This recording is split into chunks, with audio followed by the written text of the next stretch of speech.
À Mougins, la ferme communale ouvre ses portes et se met au service de nos assiettes. Magali Leloir et Nicolas Chapuis cultivent bio et de saison pour fournir les cantines et les foyers seniors. Une production locale qui s'inscrit dans un circuit court pour des légumes plus frais et une alimentation plus responsable. Bonjour, je m'appelle Magali Leloir, j'ai 37 ans. J'étais technicienne de laboratoire avant et puis avec mon conjoint, on a décidé de faire une reconversion professionnelle. Ça fait maintenant 3 ans qu'on fait du maraîchage et du coup 1 an qu'on est sur la régie agricole de Mougins. Nous, on cherchait un terrain suite à la formation qu'on a fait à l'Institut Moreau d'Averne à Cannes. On avait visité un terrain qui est celui-ci avec la ville de Mougins à l'Oratoire. Nous avons rencontré le premier adjoint quelques mois plus tard après la visite, qui lui en fait nous a proposé tout autre chose. Il nous a proposé de créer la régie agricole, puisque je cherchais à créer une régie agricole. Nous on cherchait un terrain, donc ça s'est fait un peu comme ça, et c'est vrai que le projet était très intéressant du coup pour nous de pouvoir aussi sécuriser. Du coup en fait on n'avait plus à se soucier en fait d'un chiffre d'affaires. Là c'est un salaire qui est fixe chaque mois, donc ça permet de sécuriser aussi notre activité, notre conversion en fait. On parlait de la régie agricole, mais on est plutôt sur une ferme communale, donc nous on est employés en fait par la ville de Mougins. Du coup notre rôle en fait c'est de produire les légumes qui sont du coup livrés et consommés par les enfants dans les cantines scolaires. Donc il y a 7 points de livraison. On se charge nous-mêmes, donc on livre chaque vendredi les légumes.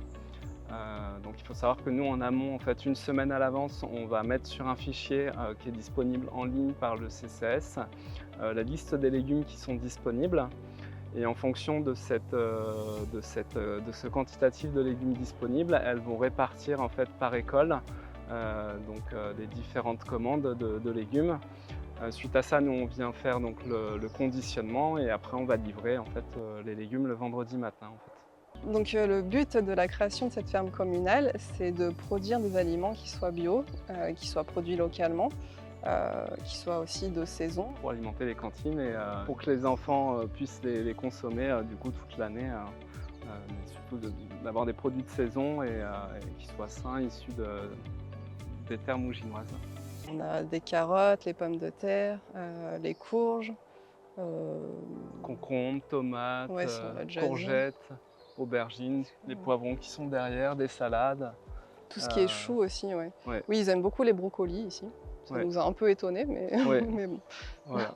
Donc on essaye d'adapter déjà les variétés, déjà d'utiliser des légumes qui plaisent aux enfants, mais en plus de prendre des variétés qui soient plus douces, qui aient un goût un peu plus neutre.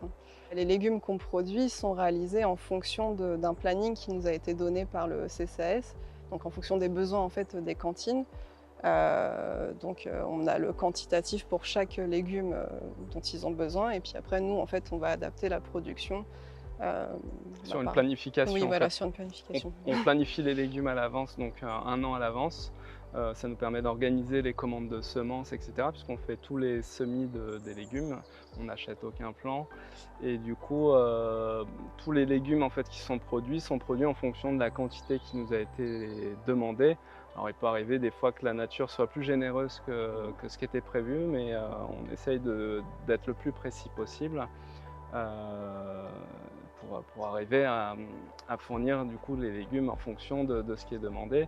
Après, il y a des menus qui sont établis, je crois, c'est 1 mois ou 3 mois à l'avance, mais ils peuvent s'adapter en fait en fonction de ce qui est disponible dans le champ et de modifier en fait le menu à la semaine en fait.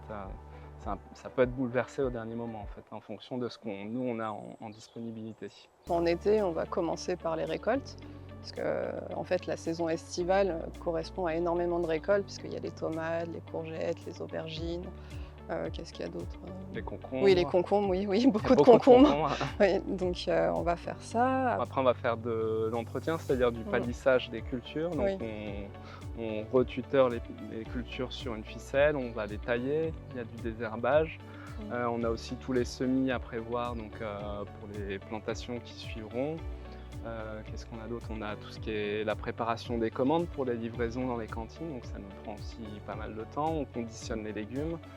Il y a aussi l'organisation et la livraison du coup des légumes. Donc une journée type, ça peut être... Il n'y a pas vraiment de journée type, mais c'est assez varié en tout cas. Oui, c'est vrai que oui, ça change beaucoup en fait d'un jour à l'autre et c'est vrai que c'est le côté positif du métier. On s'ennuie pas, de toute façon on n'a même pas le temps de s'ennuyer. Donc, voilà. Cette année c'était un peu l'année test. Du coup on a pu discuter avec le CCAS et les cantines pour déterminer en fait les légumes qui sont vraiment essentiels et ceux qui le sont un peu moins pour ajuster en fait les quantités au fur et à mesure. Donc, par exemple, les concombres, on sait qu'on en a produit trop et du coup, on va réduire la production cette année, quoi.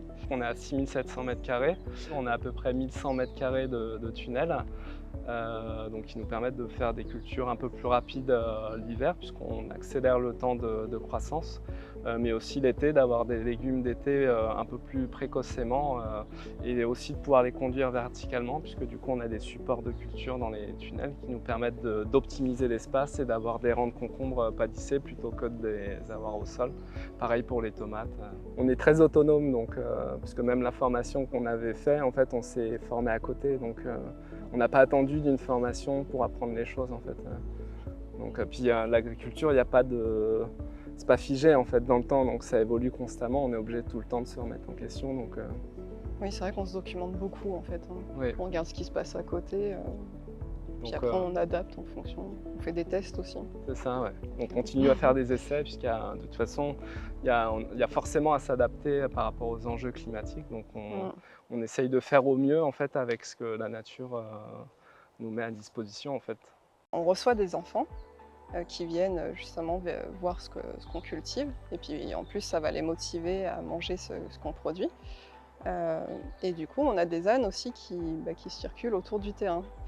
Et... Donc il y a John et Ursule. Donc John et Ursule, donc ce sont deux ânes qui étaient déjà en fait, qui faisaient déjà partie de l'équipe de la ville entre guillemets, qui étaient sur le terrain initialement avant que ce soit en maraîchage. Et le temps qu'on mette tout en place, ils ont été déplacés. Ils sont revenus donc au printemps dernier. Donc du coup, en fait, on leur a fait tout un parcours. Donc ils ont un enclos qui est très grand, et après ils ont tout un parcours en fait tout autour du terrain.